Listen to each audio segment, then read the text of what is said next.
Shalom and welcome to another in our series of podcasts from Temple Beth Am, a dynamic center for conservative Judaism in Los Angeles. This is a recording of a Shabbat teaching by Rabbi Adam Kligfeld. I sometimes tell my kids, at least not with intentional exaggeration and not with not trying to be like overly self-flagellating, that I think that the task I fail at most frequently and most egregiously is being a parent. And it's not because I don't think I'm a good parent. I think I'm a pretty good parent. But I think being a parent is really hard. And I think there's no thing that I do that's as important to me and which I fail at more regularly. Because it's so easy to I'm just laughing because this was supposed to be an easy set of doors, and they're like 5 advanced degrees back there who can't figure out how to. I couldn't figure it out either. Let's see, success. Yay. Thank you guys. It's a sacred obligation to raise children. It's really complicated. There's no guidebook. And I'm aware, again, without self-flagellating, that I make some serious mistakes every day. It's actually the other direction that Jewish law and Jewish culture is more to say. While there is material in particularly Masechet Kiddushin about a parent's responsibility for raising a child, it's not thought of as a mitzvah per se, right? It's certainly not thought of as a mitzvah to do nice things for your child or to help them. You have certain specific obligations, right? That's known by some people. What are your obligations as a Jewish parent to charge your child? To teach them how to swim, teach them a trade, and Torah, and marry them off. Find them a spouse, right? Marry them off, right?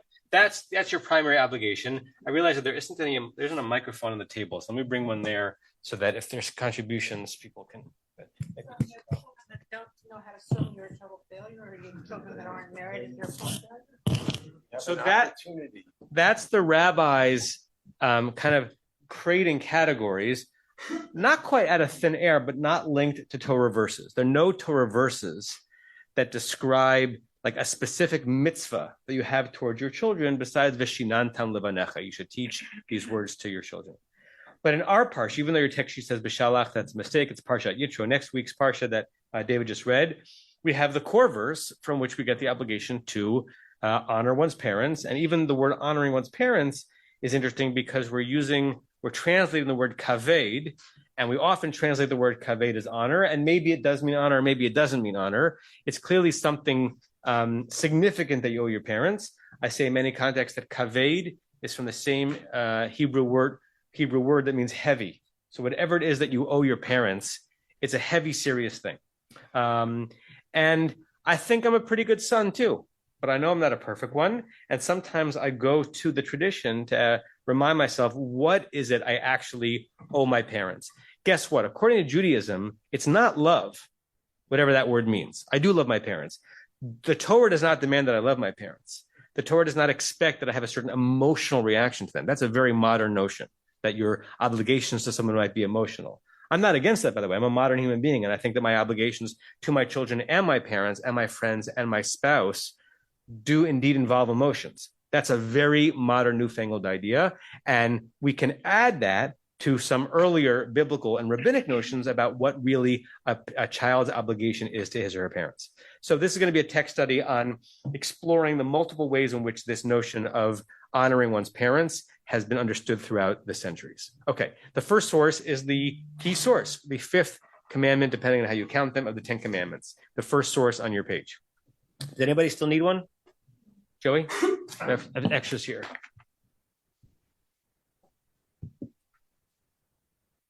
Anyone else? Okay. Kabed et avicha ve'et imecha. You shall, again, we're going to translate it as honor your father and your mother. There's a famous midrash that some people I know that later on in the Torah, it talks about fearing, having yirah, awe, and it says for your mother and for your father, so it reverses the order. And the classic midrash, which is a little bit gendered, but doesn't mean it's completely inaccurate, is that since your natural inclination is not to have honor for your father, but fear your father is put first in this verse. And since it's your natural inclination to revere your mother, but not fear her, your mother is mentioned first in that verse, right? To push against your natural inclination, whether or not that's individually true. Again, it's a little bit gendered, but I think it has some merit. Here, it's honor your father and your mother. And we're given sort of either a rationale or maybe even a promise of a reward. One of the very few places in the Torah where there's a specific reward mentioned for doing a mitzvah. One of the others is the odd but beautiful mitzvah of shiluach haken, of sending the mother bird away from the nest if you're going to take the eggs. That also earns you long life. Either those two mitzvot are random, or maybe there's something joined between them, that this is about honoring the parental bond, and we kind of impute even to the fowl, even to the bird kingdom, a certain parental bond. And while you're entitled to take the eggs, you can't take the eggs in the presence of the mother bird, because that would be a dishonor of that mother bird's maternal instincts. Maybe. Laman ya'arichun yamecha, so that your days may be long, al ha'adama, on the land, asher anal hechanotin lav, that God, on the land that God has given you. That's the classic verse. If the verse stood on its own and all you knew was biblical Hebrew, and you know that kabed gets rendered into whatever language you're speaking as something having to do with honor or heaviness, what might you think, if we think the Torah is, when it gives us a mitzvah, is actually asking us to do something specific, what might you think the Torah is asking you to do based on this verse only?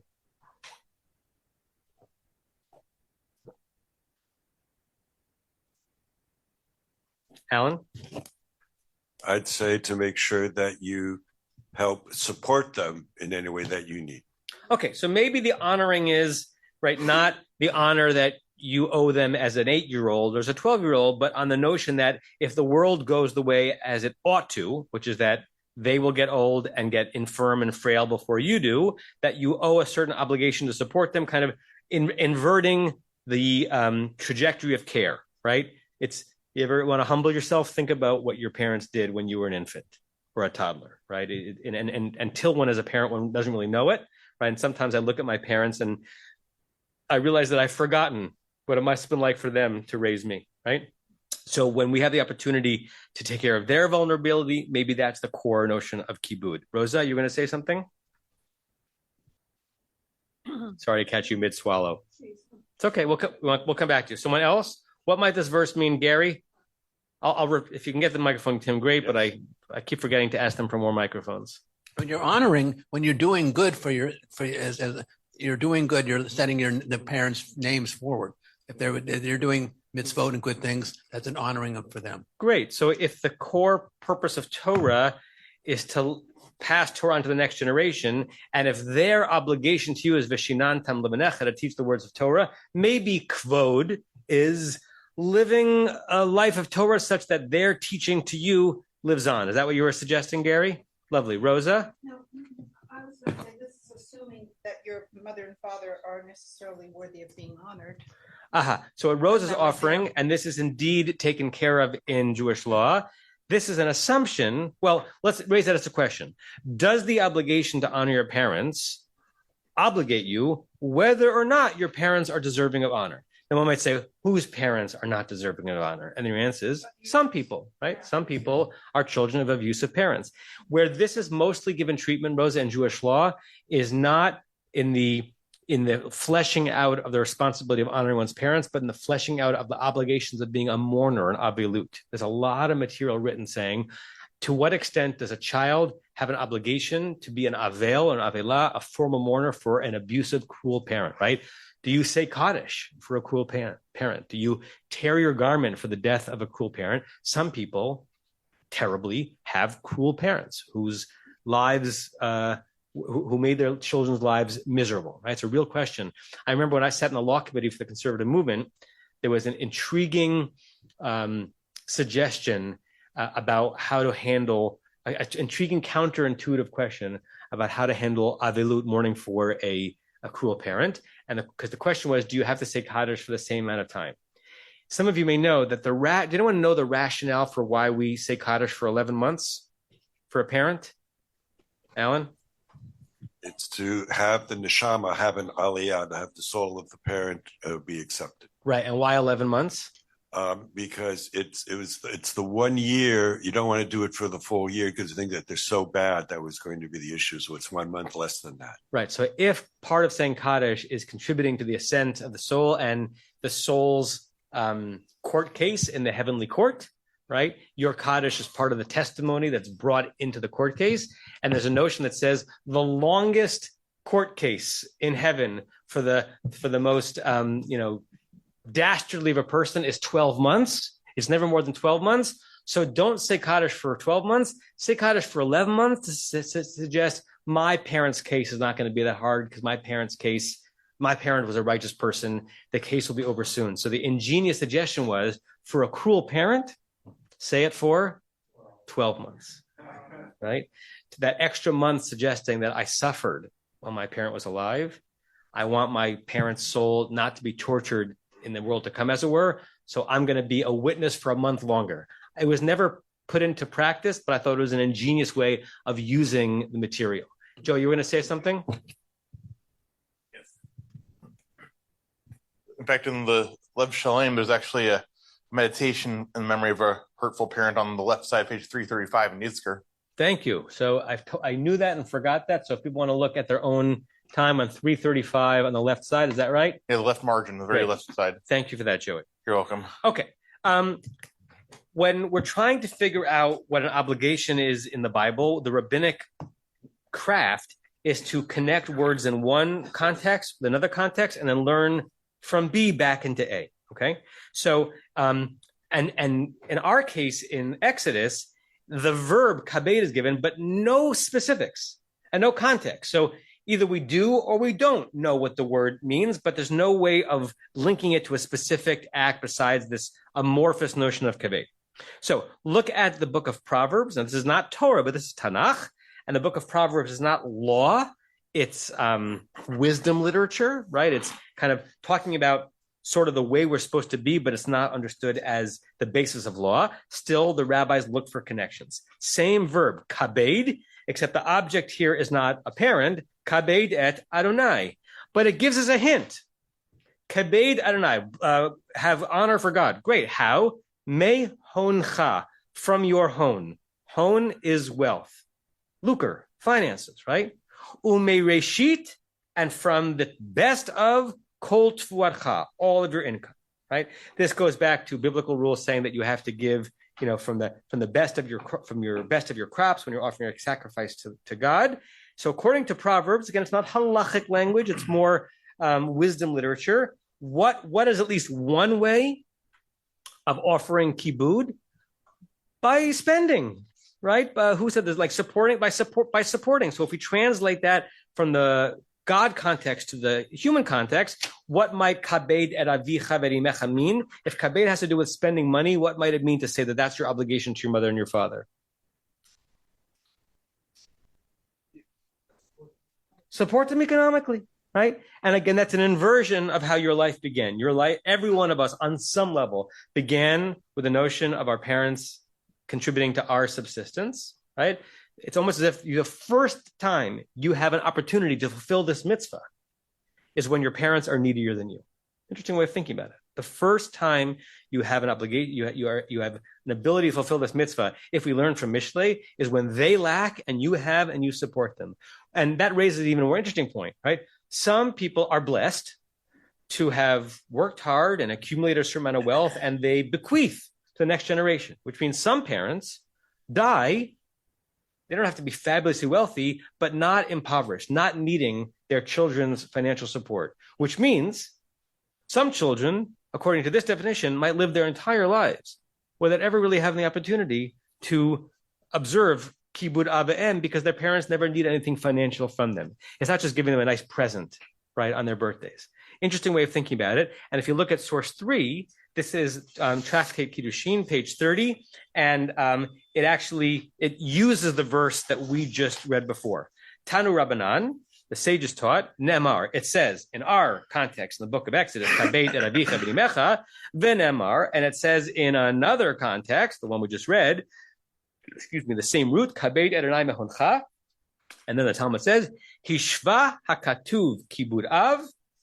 The text compared or made parallel the honor due to a parent, the kibud av en, mother and father, lichvod hamakon, and the honor due to the Holy One, the omnipresent. And just as the honor due to the omnipresent is through hon, wealth, so may it be that your honor due to your parents is in the same category.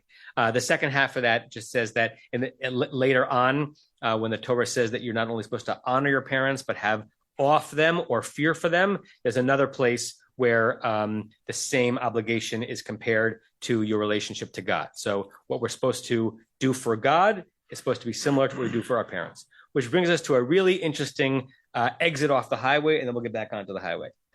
Source number 4. Rabbi Nachum Meiri lived in France in the 13th, 14th century. He's one of the most beloved commentaries in the Talmud. He never wrote, as far as you know, a linear commentary on the Torah, but he's, when you get to like level 3 in your yeshiva, you start studying the Meiri's commentary on the Talmud, and that way you're achieving something. And this is his comment on the piece of Talmud we just read. If you're a biologist or a physician, science, just put that aside for a second, okay? Just lean in to the part of this that is totally trouncing science, but ask yourself, what's the spiritual message he's getting to? Derech ha'ara amru.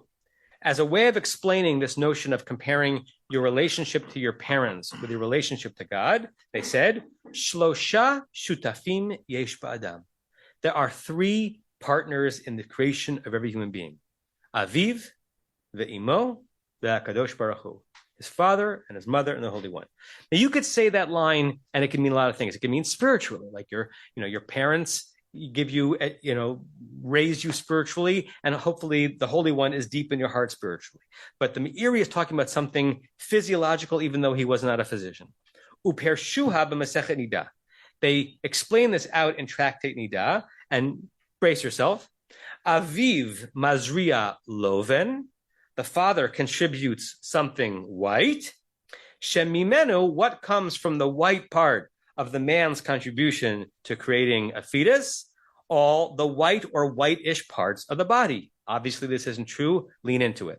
Atzamot, your bones. Gidim, your sinews. Tzipornaim, your nails. Umoach shabarosh, and the brain in your head.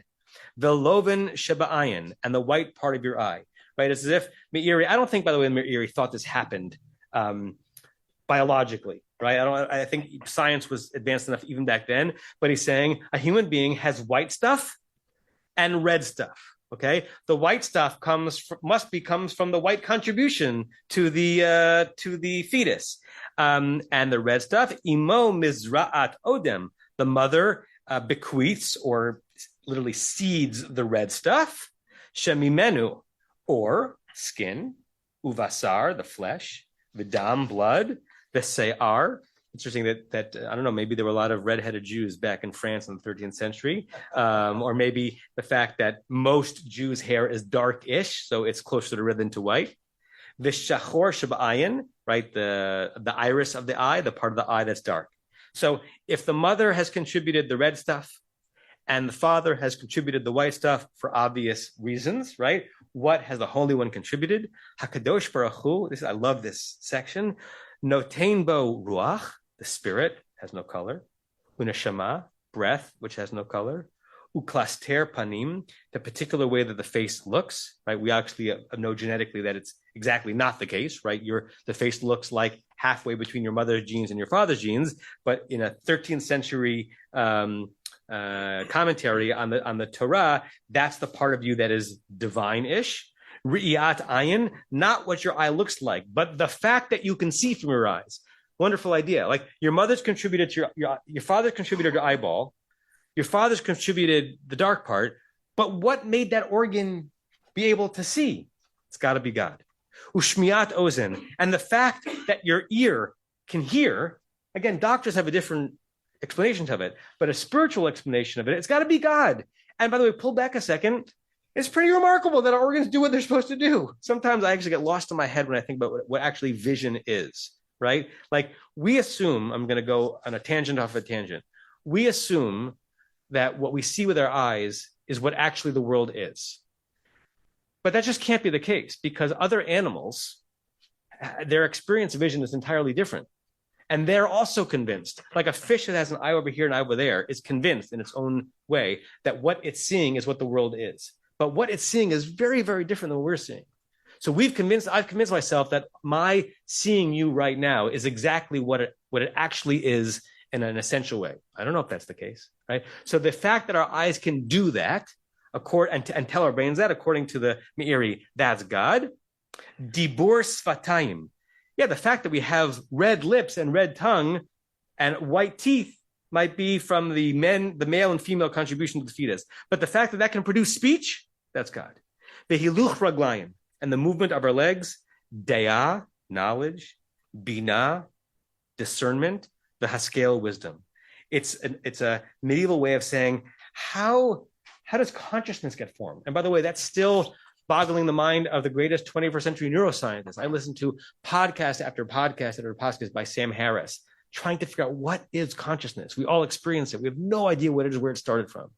The greatest doctors in the world cannot really explain how consciousness came to be. 800 years ago, they're asking the same question. It's got to be God. Your father didn't give you consciousness.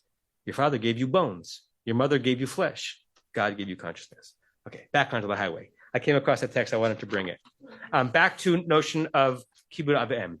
If we look at other places in the Torah that talk about relationships with mothers and fathers, we can infer what it might mean to show them kibud based on what we're told not to do in other situations. Source 5.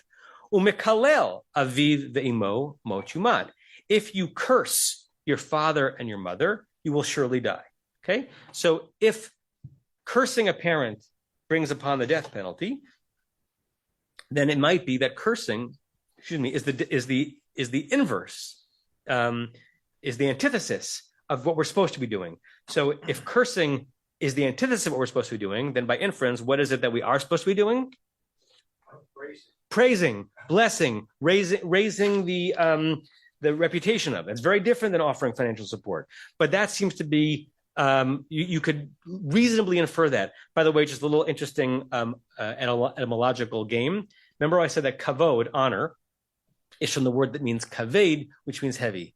Mikalel, kuf lamed lamed, most people understand, although you translate it as curse. What does the word actually mean? Take the second lamed out of the root out of kilel, and you have kal. What does kuf lamed mean? Kal, easy, light, the opposite of heavy. So it's interesting that we're obligated to heavyize our parents, and we are prohibited from light, bringing down and making light of our parents. Most people think that three-letter roots, that particularly when you have a three-letter root and the second letter is doubled, so kuf lamed lamed, it clearly comes just from kuf lamed. So to curse someone really means an over diminution of them, an over and unwarranted lightening of what they deserve. Okay. So what's hey lamed? From Hallel to praise. Hallel, What's interesting, hell in Hebrew can be related to a celebration. It's also in modern Hebrew, I don't know the etymology, it's the spice cardamom, the hell. If you order Turkish cafe Turki im hell, you're asking for Turkish coffee with cardamom. I don't know why it means that. But what's the base root of Hayel? I have to think about that. I'm not sure. Yeah. Okay. Look at back to Mishlei. This is another possible expansion of what it means to honor your parents. We've gotten, invest in them, or at least take care of them financially, raise their reputation, because it's the opposite of cursing them. Look at Mishlei. Shma bani, listen, my son. Musar avicha, to what has been passed over to you by your father. Bi'al titosh torati mecha, and don't go away from the Torah of your mother. If this were our definition as what it means to express your obligation for your parents, if this were our core verse, what would that mean in common language? Honoring the values, right? Someone said this before. Gary said it, right? If your parents have devoted their lives to teaching you some things, what does honoring them mean? Living that way. Don't go off the pathway, right? Do you have to be their clone? No. No society in history has expected any child to be a clone of their parent. But every society in some language has said that one of the things, what am I doing by raising my children? Just raising another human being? Literally another person that has arms and legs? No, I'm trying to raise someone that is imbued with values that are important to me. And therefore, the child's obligation to the parent is, for the most part, to live according to that person's values and not throw them away. And by the way, it hurts when your child does that, even a little bit. It hurts when your child does that even like slightly. Al achat kama b'chama, even more so when they throw it away completely. Another verse that might help us understand what the obligation really is. Umakeh aviv imo mochumat. If you strike your mother and your father, you will surely die. Let's do the same game. If that is the antithesis of what you're supposed to do, then what is the thing that you're actually supposed to do? Okay, take it, like protect them physically, right? Not necessarily protect them financially, not necessarily live by their values, but if by causing them physical pain, that's the worst thing you can do, then maybe the best thing you can do is to make your parents comfortable, right? To be tender with them, to be gentle with them. We don't know if any of these are the exact right way, but it's using the clues within the tradition to try to get at what did the Torah mean when it said, kabed et avicha v'et imecha. Okay? Look at Proverbs, look at source 8, another possibility. Gozel avivimo. If you steal from your mother and your father, the omer ein pasha, and you say, yeah, that's not really a sin. The money was coming to me anyway, right? I was going to get the inheritance anywhere. Chaverhu leish mashchit. It's an interesting way of saying it. That such a person is a friend to an ish mashchit, a one who destroys. It's translated here as vandals, but literally ish mashchit, one who destroys. If you kind of like, slough it off and say, yeah, I stole from my parents. Eventually it was going to come to me anyway. That is considered to be a destructive act. So if we invert it, what's our primary responsibility to our parents? To honor the fact that what they have belongs to them, and it belongs to them until and unless they give it to us. Okay. One more attempt at trying to figure out something, and this is the one that maybe is the most subtle, and the one that veers into the realms of emotions a little bit. This is from the book of Psalms, Psalm 91. And the reason why this verse is interesting, because it uses that same root, kabed, at the end of the verse. Yikra'eni ve'enehu. When he calls upon me, I will answer him. This is God referring to a human. When a human being calls upon me, I will answer that human being. Imo anochi v'tzara. I am with such a person in troubled time. Achal sehu. I'll rescue him. V'achabdehu. That's that root. If we translate it as I will honor him, it doesn't help us. But in context, it suggests that what does it mean to honor someone? To be available, to be present when they call, to be helpful in times of need. That's getting somewhere in terms of a practical way of understanding how do I fulfill my obligation to my parents? Particularly, how do I fulfill my obligation to my parents if they don't need my financial support? How do I fulfill my obligation to my parents if I am basically living their values? How do I fulfill my obligation to my parents if it wouldn't even occur to me to strike them and they're very comfortable? To be available when they call, maybe even anticipate their call, right? And be the one who steps forward into those moments. Okay. Let's go to source 10. What time is it? We got It's 5:46. We have like 5 more minutes. Okay. This Rabbi Shai Held, who's one of the founders of Mechon Hadar, that wonderful egalitarian yeshiva and think tank in Manhattan, he wrote a Dvar Torah related to some of this material now 9 years ago. Does someone who have the microphone near them want to read what Rabbi Shai Held wrote? Joey, do you want to read it? Okay. Still other scholars insist that to pose such a question to the fifth commandment is asking too much of it. Pause. And by the way, what he means by such a question, the question being, what does it really mean? Like, that's our natural instinct. The Torah says, honor your mother and your father. We want to know, well, what does that mean? And some say, don't ask that question. It means what it means. You don't have to go digging too deep. Keep going. Keep going. Peter Enns, for example, maintains that the Ten Commandments are consistently ambiguous. Peter Enns, by the way, is a Christian theologian and Bible scholar.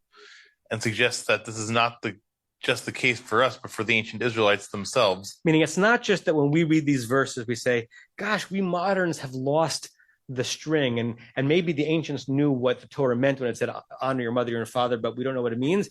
Peter N. suggests it may have been just as vague and amorphous and ambiguous back then intentionally. So it doesn't obligate you to a specific set of acts, but a way of being with respect to your parents. Go ahead. On N's account, the purpose of the Ten Commandments is to reveal to the Israelites a bit of who God is, knowledge that must translate into appropriate behavior on their part. In other words, as glimpses into the nature of God and God's relationship with God's people, the Ten Commandments are not exhaustive pieces of legislation that account for each and every contingency and possibility. They are to be obeyed, but as to how, that is a matter of continual reflection by the Israelites as they continue to live and grow in the shadow of God's love and protection. It's a really interesting read, right? We should be asking the question, what does the obligation of honoring our parents mean today? But we shouldn't expect that there's one and only one answer. And primarily, that list was not to obligate us to specific acts, but to introduce us to the God that we are supposed to be committed to. And this is a God that cares about your care for your parents. How? It's going to manifest in many different ways. This is a God that cares that you don't lie. This is a God that cares that you don't steal. This is a God that cares that you are expressing fidelity in a relationship, right? And this is a God that wants you to understand that having some kind of a positive reaction to your parents is a big deal. What it means in your situation, figure that out. Almost. It's an interesting Christian response, right? Because Jews are always asking the question, well, what does it mean specifically? How many ounces of the juice am I supposed to drink at Pesach before I fulfill my obligation? We get a little bit neurotic about that, but that's our tradition. The Christian legal tradition is much more vague anyway, right? Turn the other cheek, right? So this is a Christian theologian saying, don't art scrollize, if you get the reference, the obligation to honor your mother and your father. Just take it in. That's what God wants of you. Figure out the right way of doing it. It's an interesting counterpoint to some of our overly legalistic approaches to highly emotional things. Hold on, we can't. Let's get the microphone to Rosa.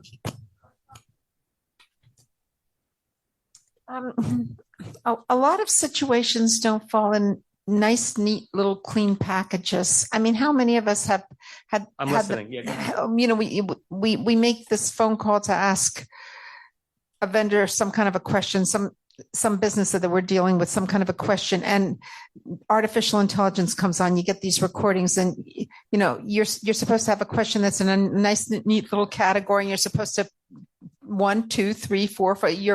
The question you have doesn't fall into any of those categories, and somehow family relations between people is often the same way. They don't often fall into nice, neat, little clean categories. There's a lot of gray in between. I think it's a really helpful comment, Rosa. And I think maybe we can plot ourselves somewhere in between Rabbi Held's quoting Peter Enns, which leaves it as open-ended, important, ambiguous, but don't stray from it. But you got to figure it out for yourself. And the overly particular and Pekayun halachic way of looking at our obligations. We'll skip source 11, but you can go back to it on your own. It's another place in the Midrashic literature where it gives some specific examples. It's the rabbis trying to figure this out halachically. Yeah, what does it literally mean that I have to honor my parents? I want to go to sources 12 and 13 because it deals with something that was brought up before, not directly with the notion of a cruel parent, but what happens if it is indeed the case that every human being has as the partners who contributed mother, father, and God, and it's both towards mother or father and God that we owe kibud, honor, and owe yira, awe. What happens when by honoring one, we're being asked to dishonor the other? And by the way, that's not so uncommon. What happens when something that your mother or your father asks you to do pulls you away from your sense of what your obligation is to God? The Shulchan Aruch, 16th century code of Jewish law, anticipated that question. It's an interesting piece of historical insight because it suggests we might have this kind of fantasy that 400 years ago, all Jews were from, right? In Tzfat, in the 16th century, the only reason why he would have felt the need to legislate this is if the phenomenon was present. So what does he say? This is source 12. Amarlo aviv, la'avor al divrei Torah. Let's say your father says, go eat treif. Let's say your father says, you know what? Let's not go to shul Shabbat. Let's go to the game, right? Let's say your father, has gone off the pathway and says, all those words of Torah, they're old, dusty, archaic concepts. We've got modern, contemporary wisdom. Follow them instead. Bein mitzvat aseh, whether it's in the category of a thou shalt, no need to do a Seder this year. Bein mitzvat lo ta'aseh, in the category of a thou shalt not, no need to avoid, a labor on Shabbat or unkosher food. Afilu mitzvah shel divreihem, even a mitzvah of their words. That is halachic speak for only a rabbinic obligation as opposed to a Torah obligation. That's a whole shiur on its own, but we have certain mitzvot that we understand we're obligated to do because the Torah tells us to do them, and there are certain rabbinic obligations, things that we're supposed to do because the rabbis added onto it. A classic example of that is that the two obligations for Shabbat, they've been turned into many, many subcategories, but the two primary obligations of Shabbat according to the Torah are Shamor at Yom HaShabbat and Zachor at Yom HaShabbat. So protect the Shabbat by not doing labor, and Zachor, remember Shabbat by saying Kiddush. The rabbis added on two other mitzvot. Oneg Shabbat, enjoying Shabbat. That's a mitzvah. It's not a Torah mitzvah. It's a rabbinic mitzvah. How do you do Oneg Shabbat? By having nice meals, serving nice food, marital intimacy. That's fulfilling the mitzvah Oneg Shabbat. And Kvod Shabbat, same root, by the way. How do you honor Kvod Shabbat? I don't know, because I've never done it well. It means stopping what you're doing at 12 o'clock on Friday and spending the hours leading into Shabbat to getting everything nice and calm and tranquil. So the time Shabbat comes in, you're not running around like a chicken with their head cut off, but it's actually beginning properly. I am 0 for the last 500 of Shabbatot. But according to the rabbis, that is a mitzvah, not from the Torah, but a rabbinic mitzvah. So back at just Shulchan Aruch. What's that? I do it every week. I try to stop work at noon. So I need to change jobs. Lo yishmalo. Don't listen to that father. Halachically speaking, you are supposed to disobey your parent. That seems to be like a violation of the fifth commandment. If what the thing your father or mother is asking you to do is to disobey God. In that conflict, God wins, not your parents, even though God is the one who told you to obey your parents. Okay, and then he goes a little further in the 10 subparagraphs later. Source 13. Im ha'av rotzeh, that part isn't as interesting. Go to third line in Hebrew in the middle. Talmid sherotzeh lalechet l'makom acher. Let's say a student wants to go to a faraway place. Shehu batuach, shehu boteach, siman bracha b'talmudo, that the person is aware that if he goes to that place, he'll get a good sign regarding his learning. Meaning, let's say you live in a verstunkene shtetl somewhere in the Pale of Settlement, or he's writing in the land of Israel. You're living in a tiny place where there aren't great sages. And you know that if you make the trek 100 miles in that direction, which is a big deal, and really leave your parents because there's no there are no Ubers to get you back, but you know that if you go there, you'll be able to study Torah and then you'll be able to grow in Torah. Lifnei harav shesham, in front of the rabbi who's there. V'ha'iv aviv mochebo, and dad says, no, I need you here. Our town is good enough. The local rabbi is fine. You don't have to flee. Lefisha doeg b'shebaotah ha'ir ha'ovdei kochavim me'elilim. Even if the reason why the father doesn't want you to go is not because of his personal interest, but he's nervous that, there might be a great yeshiva there, but there's also great temptations there. There are idolaters there, and they're going to harangue you, and they're going to tease you, and they're going to pull you along. You do not need to listen to your father in that situation. The idea being, if you have an instinct that to go that way is honoring God, even if it means dishonoring or disobeying your father, even if the reason why your father doesn't want you to do it is because he's afraid that by going there, you're going to be pulled away from Torah, you're allowed to disobey your father in order to pursue Torah. Haggah, that means that we're now, we switch from the author of the Shulchan Aruch, late 16th century Tzfat, to the Ashkenazi gloss on this, written by Rabbi Moshe Isserlis in Krakow in the 1580s, so an Ashkenazi addition to it. V'chein im ha'av moche beven. Let's say the father wants to get in the way of the son, lisa ezo isha she'echpotz, to marry the girl that he wants. Haben she'echpotz ba'ben, that the son wants to do. Ein sarich lishmoa elahav. You don't need to listen to the father. And that's, you might say, well, what does that have to do with pitting a parent against God? I think the idea is, if you want to marry this woman as a way of fulfilling your obligation to raise children and raising a Jewish family, and that way honoring God, your father cannot stand in the way. You're allowed to go marry that person because that is your pursuit of a godly life, and you can choose God over your parent in that situation. It's not quite a cruel parent, but it's suggesting there are limits even beyond, even not getting to cruelty, where your own obligations to your religious life and to a world of Torah supersede your obligation to your parent. So there are a lot of things on the table here, right?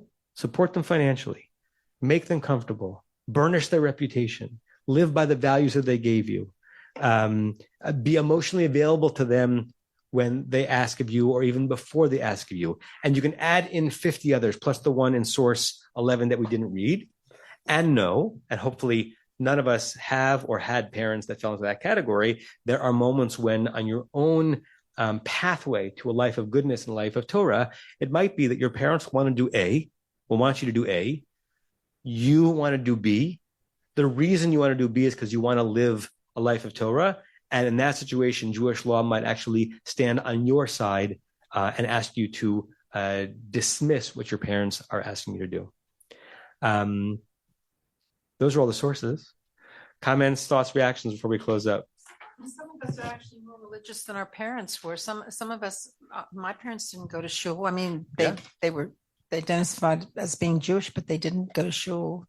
Yes, and that some changes. Some of us are actually more religious. That changes in both directions, right? We wrestled with our parents. When you wrestle with God, you wrestle with your parents. It's yes. And anyone else reactions to this before we close up? Going once? Anyone on Zoom? Rabbi? Yes, Tybal. This was particularly lovely given that my father's roadside is coming up. Just saying. Thank you, Tybal. And because my spouse and I he didn't want to acquire me, nor did I want to be acquired. So we did a contract. It's not a ksuba, but it's a contract valid, written by an Orthodox rabbi, Jewish law, and we used the basis as the Mishlei.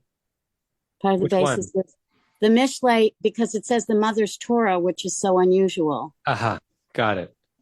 Yeah, just to disabuse anyone listening to the notion, even in traditional rabbinic law and the traditional ketubah, no one was acquiring anyone.